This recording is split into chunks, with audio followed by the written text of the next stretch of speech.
ಶ್ರೀ ದೀಕ್ಷಾ ಯುವ ಕ್ರೀಡಾ ಮತ್ತು ಸಾಂಸ್ಕೃತಿಕ ಸೇವಾ ಸಂಘ ಕಲಬುರಗಿ ಹಾಗೂ ಕನ್ನಡ ಮತ್ತು ಸಾಂಸ್ಕೃತಿಕ ಇಲಾಖೆ ಬೆಂಗಳೂರು ಇವರ ಸಂಯುಕ್ತ ಆಶ್ರಯದಲ್ಲಿ ಜಾನಪದ ನೃತ್ಯ ಹಾಗೂ ಸಂಗೀತ ವೈಭವ.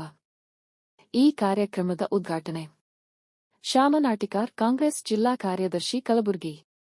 ದತ್ತು ಬಾಸಗಿ, ಅಧ್ಯಕ್ಷರು, ಶ್ರೀ ದೀಕ್ಷಾ ಯುವ ಕ್ರೀಡಾ ಮತ್ತು ಸಾಂಸ್ಕೃತಿಕ ಸೇವಾ ಸಂಘ ಕಲಬುರಗಿ. ರಾಜು ವಾಡೇಕರ್, ಬಿಜೆಪಿ ಮುಖಂಡರು ಕಲಬುರಗಿ.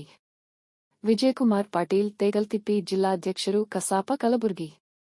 ಡಾ ಅಣಬ ಎಸ್ಜಿ, ಎಎಸ್ಐ ಪೊಲೀಸ್ ಅಧಿಕಾರಿಗಳು ಕಲಬುರಗಿ.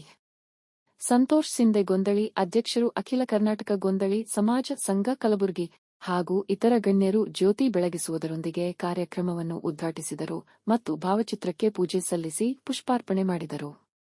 ನಂತರ ಕಲಾವಿದರಿಂದ ನೃತ್ಯ ಗಾಯನ ನಡೆಯಿತು. ತದನಂತರ ಕಲಾವಿದರಿಗೆ ಸನ್ಮಾನಿಸಲಾಯಿತು ಹಾಗೂ ಹಿರಿಯ ಗಣ್ಯರನ್ನು ಕೂಡ ಸನ್ಮಾನಿಸಲಾಯಿತು.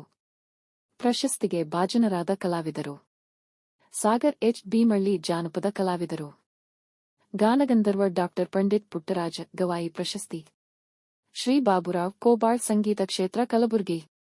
ಶ್ರೀಮತಿ ಲತಾ ವಿ ಮಠಪತಿ, ಶಿಕ್ಷಣ ಕ್ಷೇತ್ರ ಕಲಬುರಗಿ.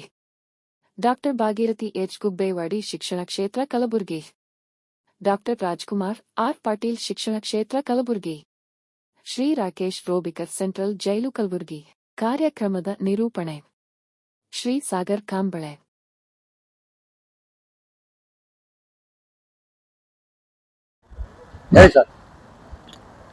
ಇವತ್ತು ದೀಕ್ಷಾ ಕ್ರೀಡಾ ಇಲಾಖೆಯಿಂದ, ಕನ್ನಡ ಸಂಸ್ಥೆ ಇಲಾಖೆಯಿಂದ ಬೆಂಗಳೂರು ಆಶ್ರಯದಲ್ಲಿ ಇವತ್ತು ಕನ್ನಡ ಭವನದಲ್ಲಿ ಆಯೋಜಿಸಿದ ಕಾರ್ಯಕ್ರಮ. ಇವತ್ತು ಕನ್ನಡ ಸಂಸ್ಥೆ ಇಲಾಖೆಯಲ್ಲಿ ಇವತ್ತೇನಪ್ಪ ಅಂದ್ರೆ ದೀಕ್ಷಾ ಕ್ರೀಡಾ ಇಲಾಖೆಯಿಂದ ಸಂಗೀತ ಕಾರ್ಯಕ್ರಮ, ಇವತ್ತು ಭಾರತ್ ನಾಟ್ಯ, ಇವತ್ತು ಕಲೆಯದು ಮತ್ತು ಇವತ್ತು ಸಂಸ್ಕೃತಿಕ ಕಾರ್ಯಕ್ರಮ.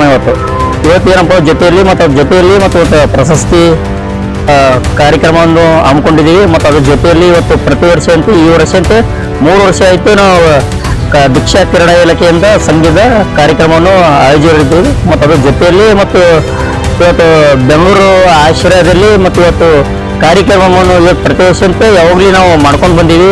ಮತ್ತು ಕಲೆ ಇರಲಿ, ಮತ್ತು ಸಂಗೀತ ಕಾರ್ಯಕ್ರಮ ಇರಲಿ, ನೃತ್ಯ ಇರಲಿ, ಮತ್ತು ಯಾವುದು ಕಲೆಗೆ ನಾವು ಎಲ್ಲ ಭಾಗವಹಿಸಿ ಇವತ್ತು ಕಾರ್ಯಕ್ರಮವನ್ನು ಮಾಡಿದ್ದೀವಿ ಕನ್ನಡ ಭವನದಾಗ.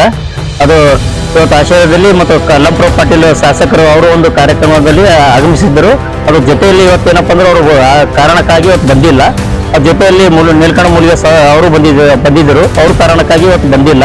ಮತ್ತು ತೆಗಿಲ್ತಿಪ್ಪಿ ಸಾಹಿತ್ಯ ಪರಿಷತ್, ಕನ್ನಡ ಸಾಹಿತ್ಯ ಪರಿಷತ್ ಅಧ್ಯಕ್ಷರು ಇವತ್ತು ತೆಗಿಲ್ತಿಪ್ಪಿ ಅವರು ಒಂದು ಕಾರ್ಯಕ್ರಮ ಆಗಮಿಸಿದ್ದಾರೆ. ಅದ್ರ ಜೊತೆಯಲ್ಲಿ ಶ್ಯಾಮ್ ನಾಟಿಕರ್ ಅವರು ಒಂದು ನಮ್ಮ ಕಾರ್ಯಕ್ರಮ ಬಂದಿದ್ದಾರೆ. ಮತ್ತು ಅದ್ರ ಜೊತೆಯಲ್ಲಿ ರಾಜು ವಾಡೇಕರ್ ಅವರು ನಮ್ಮ ಕಾರ್ಯಕ್ರಮ ಬಂದು ಯಶಸ್ವಿ ಮಾಡಿ ಇವತ್ತು ಎಲ್ಲರಿಗೆ ಮತ್ತು ಸ್ಟೂಡೆಂಟ್ಗಳಿಗೆ ಮತ್ತು ಎಲ್ಲ ಕಲಾವಿದರಿಗೆ ಮತ್ತು ಸಾಹಿತಿಗಳಿಗೆ ಎಲ್ಲರಿಗೆ ನಾವು ಪ್ರಶಸ್ತಿ ನೀಡಿದ್ವಿ. ಇವತ್ತು ಕಾರ್ಯಕ್ರಮವನ್ನು ಮಾಡಿದ್ದೀವಿ. ದತ್ತು ಬಾಸಗಿ, ಜೈ ಕನ್ನಡ ರಾಜ್ಯಾಧ್ಯಕ್ಷರು. ದೀಕ್ಷಾ ಯುವ ಕ್ರೀಡಾ ಮತ್ತು ಸಾಂಸ್ಕೃತಿಕ ಸೇವಾ ಸಂಘ ಕಲಬುರಗಿ ಹಾಗೂ ಕನ್ನಡ ಮತ್ತು ಸಂಸ್ಕೃತಿ ಇಲಾಖೆ ಬೆಂಗಳೂರು ಇವರ ಸಂಯುಕ್ತ ಆಶ್ರಯದಲ್ಲಿ ಇವತ್ತು ಗುಲ್ಬರ್ಗಾ ನಗರದ ಮಧ್ಯಭಾಗದಲ್ಲಿ ಕನ್ನಡ ಭವನದಲ್ಲಿ ಇವತ್ತು ಈ ಕಾರ್ಯಕ್ರಮ, ಯಾವ್ದು ಕಾರ್ಯಕ್ರಮ, ಜಾನಪದ ಮತ್ತು ನೃತ್ಯ ಹಾಗೂ ಸಂಗೀತ ವೈಭವ ಕಾರ್ಯಕ್ರಮ ಏರ್ಪಡಿಸಿದರು. ಇದರ ದೀಕ್ಷಾ ಕ್ರೀಡೆ ಸಂಸ್ಕೃತಿ ಅಧ್ಯಕ್ಷರಾದಂಥ ದತ್ತು ಬಾಸ್ಕಿಯವರು ಇದರ ಅಧ್ಯಕ್ಷತೆ ವಹಿಸಿದರು. ಮತ್ತು ಈ ನಗರದಲ್ಲಿ ಈಗಾಗಲೇ ಪೂಜ್ಯ ನಾಗೇಸ್ವಾಮಿಗಳು ಕಾರಣಕ್ಕೆ ಬರಬೇಕಾಯ್ತು, ಬಂದಿಲ್ಲ.